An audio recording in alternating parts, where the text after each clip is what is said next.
بسم الله الرحمن الرحيم আসসালামু আলাইকুম রহমতুল্লাহি ওয়া বারাকাতুহু। আলহামদুলিল্লাহ ওয়াসসালাতু ওয়াসসালামু আলা রাসূলিল্লাহ নবিয়ানা মুহাম্মদ ওয়া আলা আলিহি ওয়া সাহবিহি আজমাইন। একদিনই বোন প্রশ্ন করেছেন যে তার এক প্রতিবেশী তিনি স্বপ্নে দেখেন যে তার বাবা, মৃত বাবা তাকে তাড়া করছে, তার পিছে ধাওয়া করছে এবং এমনভাবে তাড়া করছে যেন তাকে পেলে মেরেই ফেলবে এবং সেও যেন পালিয়ে যান বাঁচাচ্ছে। এরকম স্বপ্ন কেন দেখা হলো? তার মানে বাপ মেয়ের তো এরকম সম্পর্ক থাকার কথা নাই, এরকম ছিল না দুনিয়ার বুকে, এরকম কেন? এর উত্তর আমরা বলবো যে স্বপ্ন আসলে তিন প্রকার। শয়তানের পক্ষ থেকে ভীতি প্রদর্শন, এটা এক প্রকার স্বপ্ন। আর এক প্রকার স্বপ্ন হলো বুশরা মিনার রহমান, রহমানের পক্ষ থেকে বাশারাত অর্থাৎ শুভ সংবাদ। আর এক প্রকার স্বপ্ন হলো হাদিসুন নাফস, মনের কল্পনা জল্পনা, মনে যা কল্পনা জল্পনা করে তাই স্বপ্নে প্রতিবিম্বিত হয়। এখন আমরা বলবো যে স্বপ্নটি যদি শয়তানের পক্ষ থেকে হয় তাহলে এর কোনো ব্যাখ্যা নাই।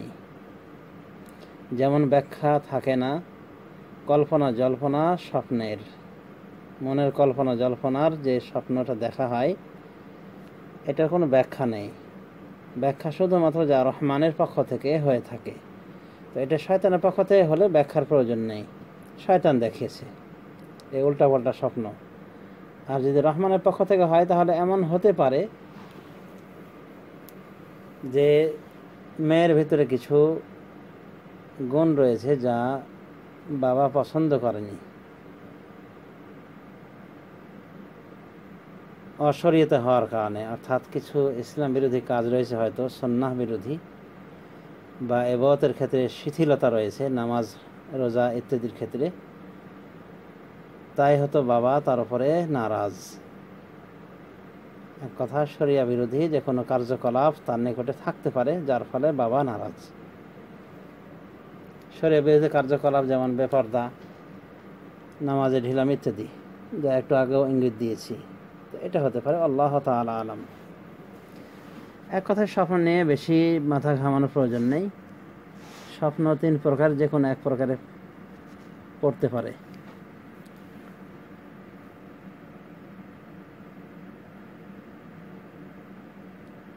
আর এক বোন প্রশ্ন করেছেন যে কখন সন্তানের বিয়ে নিয়ে চিন্তা ভাবনা করা উচিত। যেমন যদি ছেলেটি ভার্সিটিতে পড়ে এবং সে যুবক বটে কিন্তু জেনা ব্যভিচারে লিপ্ত হওয়ার তার আশঙ্কা নেই, এমত অবস্থায় কি পিতামাতা অপেক্ষা করবে তার ফারেগ হওয়া পর্যন্ত, অর্থাৎ ভার্সিটি থেকে অবসর হওয়া পর্যন্ত কি বিলম্ব করবে, নাকি তাদের উপর জরুরি হয়ে গিয়েছে এই সন্তানের বিয়ে শাদী দেয়া, ওয়াজিব হয়ে গেছে তাদের উপর কি এই অবস্থায় বিয়ে শাদী দেয়া, অথচ তাদের সন্তান সুসন্তান এবং জেনা ব্যভিচারে লিপ্ত হওয়ার ভয় নেই? যদি তাই হয় যেভাবে বলা হলো বোনের পক্ষ থেকে, অসুবিধা নাই, সন্তানের বিয়ে বিলম্বিত করাতে কোনো সমস্যা হবে না ইনশাআল্লাহ। তবে যদি সন্তানের মাধ্যমে আশঙ্কা করা যেত জেনা ব্যভিচারে লিপ্ত হওয়ার, তাহলে সেক্ষেত্রে পিতামাতার করণীয় ছিল বিবাহ কার্য সম্পাদন করা, যদিও সে তখনও ফারেগ না হয়, অবসরপ্রাপ্ত না হয় ভার্সিটি থেকে।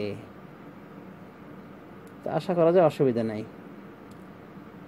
যে অবস্থার কথা বলা হয়েছে এই অবস্থায় পিতামাতার সন্তানের বিয়ে বিলম্বিত করাতে কোনো সমস্যা হবে না ইনশাআল্লাহ। আশা করি উত্তর পেয়েছেন বোন।